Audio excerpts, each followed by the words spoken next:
Vitajte pri ďalšej videorecenzii pre Za volantom Autozor.sk. Dnes tu máme Ford Grand C-Max, teda model, ktorý je o pár stoviek drahší než jeho braček C-Max a o nejaké tie 2000 eur lacnejší než jeho starší súrodenec S-Max. Poďme sa pozrieť do interiéru. Ten je momentálne v štýle nových modelov Ford. Všimnime si veľmi dobré madlo dverí, textilné čalúnenie pre lakťovú opierku a dostatočné odkladacie priestory. Dizajn je trochu futuristický, nesie sa vlastne už od novej Fiesty. Páči sa mi tento odkladací priestor, napríklad na mobilný telefón a výrazné vedenie sedadiel pre stehná aj chrbát. V tomto sedadle sa sedí mimoriadne pohodlne, môžem ho regulovať len výškovo, môžem sklápať operadlo a sedadlo posúvať dopredu.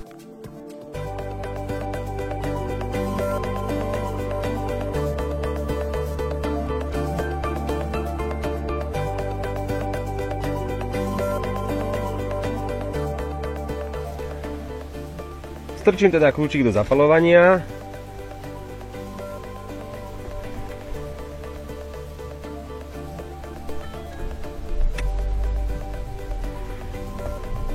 Po naštartovaní sa rozsvietili všetky prístroje.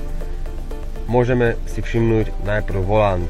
Ten výborne padne do ruky, akurát obsahuje množstvo ovládačov. Tento 5-smerový prvok vľavo je venovaný palubnému počítaču na prístrojovom paneli. Prístrojový panel patrí k tým jednoduchším, ale dá sa povedať, že aj k tým prehľadnejším. Tento 5-smerový prvok zase ovláda autorádio a údaje na displeji, ktorý je blízko zornému polu. To je jeho základná výhoda. Pred ním je takéto šikovné odkladacie miesto, napríklad na mobilný telefón alebo okuliare.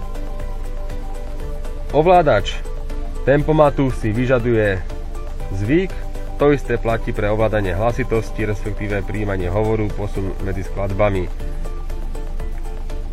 Na prvý pohľad to musí vyzerať strašidelne, ale verte mi, že ako majiteľ vozidla si zvyknete naozaj na všetko. Tento model autorádia neobsahuje navigáciu, preto túto klávesnicu využijete skôr na prepínanie rozhlasových staníc. Nie je to až také časté a možno by som radšej ocenil nejaké iné jednoduchšie riešenie, možno rad tlačidiel 1 až 9 tu dole niekde. Toto autorádio skôr už vyzerá ako autorádio s navigáciou a pritom takým nie je.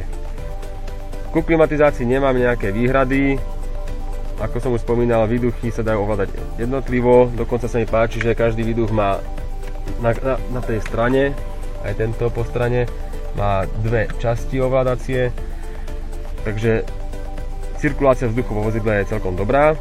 Ovládanie, pridávanie intenzity ventilátora dá sa povedať, že zvládne každý. Tu si môžem zvoliť aj jednotlivé smery prúdenia vzduchu. A tak najväčšou výhodou je asi a netradičným prvkom je vyhrievanie nielen zadného, ale aj čelného skla. V skle sú jemné drôtiky, ktoré si bežne absolútne nemáte ako všimnúť. V noci sa v nich trochu viac odrážajú svetlá proti idúcich aut. Ale nie je to nič zvláštne, nie je to nič nebezpečné. Dokonca by som povedal, že ak by som si mohol vybrať sklo s vyhrievaním alebo bez neho, určite radšej do tohto prvku investujem, respektíve s ním súhlasím. Takže to je tento prvok. Štrbiny sú určené na platobné karty, respektíve karty do parkoviska. V pravodovke Fordu Grand C-Max nemám čo vyčítať, má jasné dráhy, nie sú extra dlhé. A keď už sme v tejto časti, spomeniem aj trochu netradičný tvar ručnej brzdy, ktorý však mám rád, a posuvnú lakťovú opierku, pod ktorou sa ukrýva množstvo priestoru. Takisto vyhrievanie sedadiel je mechanické. Počas celej zimy si môj spolujazdec môže jednoducho regulovať teplotu, ja tiež. Mám prístup aj k regulácii spolujazdca, mám prístup aj k regulácii svojho sedadla, ale hlavne nemusím ho po každom štarte auta zapínať. To znamená, že v chladnom období mám treba vyhrievanie stále na dvojke a nemusím sa o to až tak veľmi starať. Po vypnutí motora sa na displeji palubného počítača objaví Interior Scan. To znamená, že ja môžem vypnúť skenovanie interiéru pri odchode z vozidla a keď tu nechám psa alebo prípadne deti čakať na rodiča, tak nemusí alarm vnímať aj vnútornými senzormi. Auto môže byť zamknuté a nebude na nebezpečenstvo, respektíve na pohyb v interiéri nijako upozorňovať. Poďme sa však pozrieť na to, čo Grand C-Max robí Grand C-Maxom. Teda zadné posuvné dvere a variabilitu sedadiel. Začneme druhým radom sedadiel, v ktorom sa môžu sedadlá posúvať jednotlivo, dopredu, dozadu. Môžem regulovať sklon operadla pre tých, čo chcú počas jazdy niekedy aj ležať. A môžeme aj vysunúť z tohto sedadla to prostredné. Sa uskutoční takto jednoducho. Potom môžem posúvať v tomto prípade touto dvojicou naraz.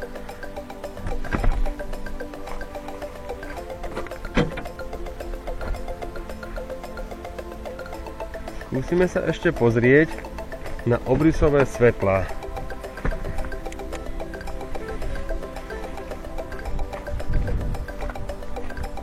Tu je jedno a tu je druhé. To znamená, že sú dve, tak ako to mám rád.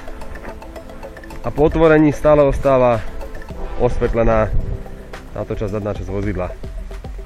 Svetlá radšej vypnem, aby sme nemuseli počúvať tento otravný zvuk. Pozrieme sa na batožinový priestor, ktorý má dve osvetlenia. Pri tomto úchyte, ktorý je bohužiaľ len vpravo, by sa ešte zišlo nejaké to svetlo ďalšie, ale to už je vecou vyššej triedy. Tu máme nejaké odkladacie priestory a hlavne sedadlá. No najprv musíme zatriť túto roletu.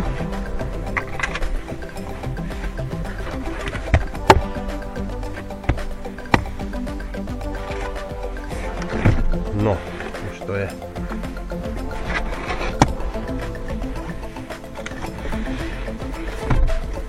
Sedadlá môžem teda takto sklopiť. Roleta by sa mala dať niekam odložiť.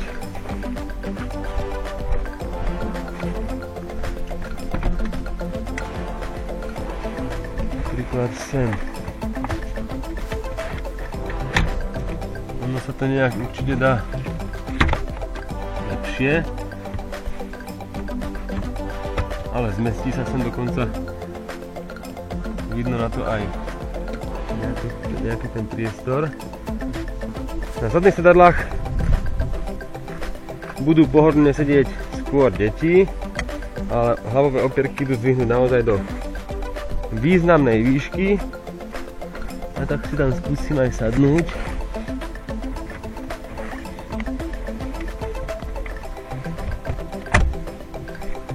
Pravdu povediac, môžem si sem sadnúť aj ja. Ak bude predo mnou menší človek, tak ešte mám stále dostatok miesta na to, aby sa mohol posunúť bližšie ku mne, nastaviť si operadlo. Táto poloha samozrejme nie je vhodná na niekoľko hodinové jazdy, ale na polhodinový presun na kúpalisko alebo k rodine to nemôže byť problém. Potiahnem túto pásku a môžem vystúpiť von.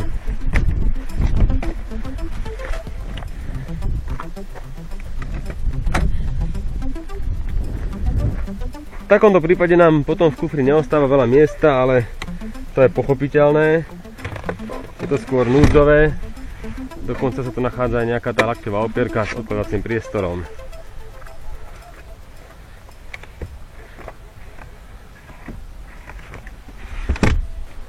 Takýmto sklopením operadiel a schovaním stredného bezpečnostného pásu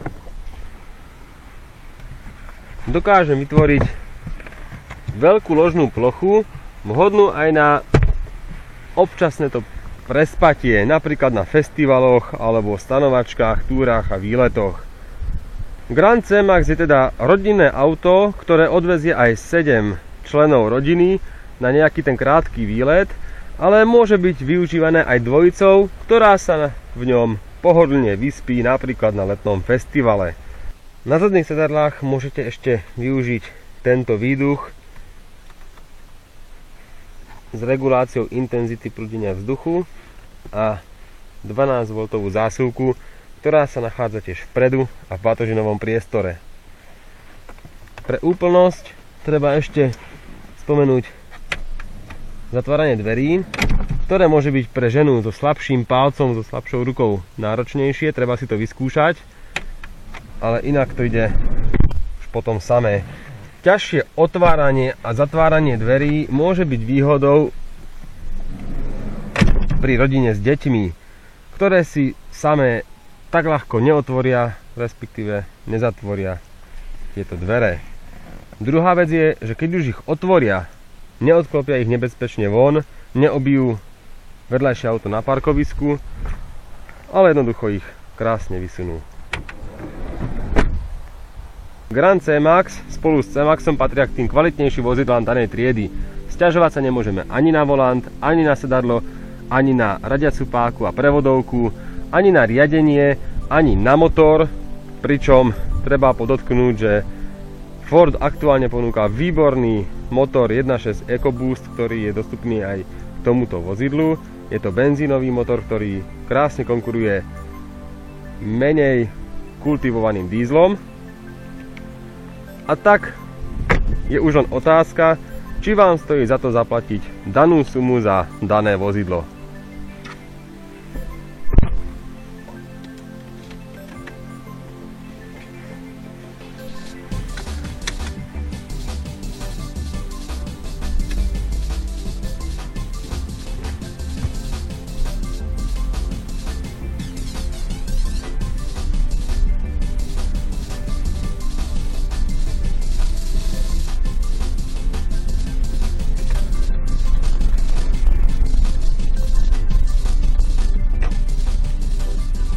Čo sa týka základných ovládačov, treba spomenúť, že Fordu nechýba trojblik smeroviek a